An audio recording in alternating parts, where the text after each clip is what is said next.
মুঘল সম্রাট আকবর তার বহুদিন কোনো সন্তান ছিল না, তাই তার মনে খুব দুঃখ ছিল।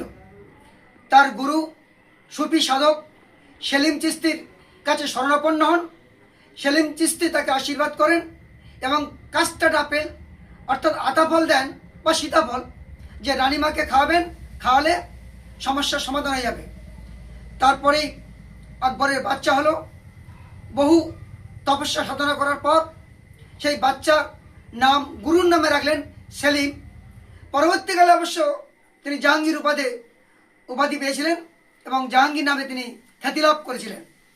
আর গুরুর এই অবদানকে কোমেমোরেট করে রাখার জন্য আগ্রা থেকে একটু দূরে ফতেপুর সিক্রি অর্থাৎ গুরুর গ্রামে গিয়ে তিনি রাজপ্রাসাদ বানান এবং সেখানেই তার গুরুর গ্রাম। যাই হোক, তার সন্তানকে এত ভালোবাসতেন যে তার কাছে মনে হয়েছিল যে পৃথিবীর সেরা তার সন্তান। তাই একদিন তার প্রধান সেনাপতি বীরবলকে বলছে যে, Birbal, have you ever seen such a beautiful and naughty child like Selim? সেলিমের মধ্যে এত সুন্দর ছেলে তুমি কি কখনো দেখেছো? বীরবল বলছে, your majesty, I have seen thousand children, আমি হাজার হাজার ছেলে মেয়ে দেখেছি। তখন রাজা বলছে, তোর সেন্স অফ হিউমারটা বোধহয় কমে গেছে। বলছে, না, আই হ্যাভ রিয়েলি সিন। বলে, ঠিক আছে, কালকের বিচার শুরু হবে, বিচারালয়ে তুমি একটা উদাহরণ দাও, হাজারটা উদাহরণ দিতে হবে, একটা নিয়ে তুমি উপস্থিত করো। বলে বীরবল চলে গেছে। রাজা রাত্রে চিন্তা করছে, বীরবল তো কখনো হারেনি, তাহলে আমার কি ভুল? খুব চিন্তা করছে। বিচার শুরু হলো।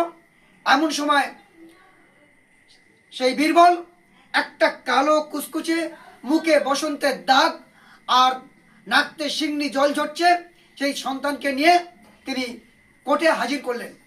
রাজা বলছে, তোমার সাহস তো মন্দ নয়, তুমি এই ছেলেকে আমার ছেলের সঙ্গে তুলনা করছো?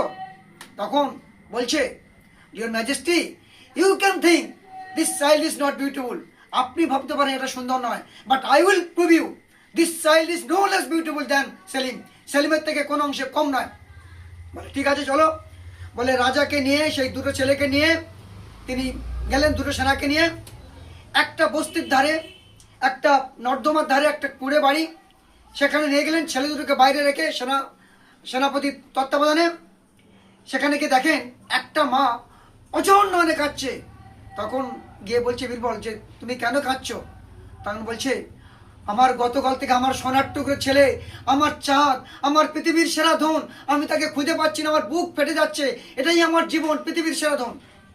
তখন বলছে, তুমি ভালো করে বর্ণনা দাও, আমরা সমস্যার সমাধান করব, আমরা রাজার লোক।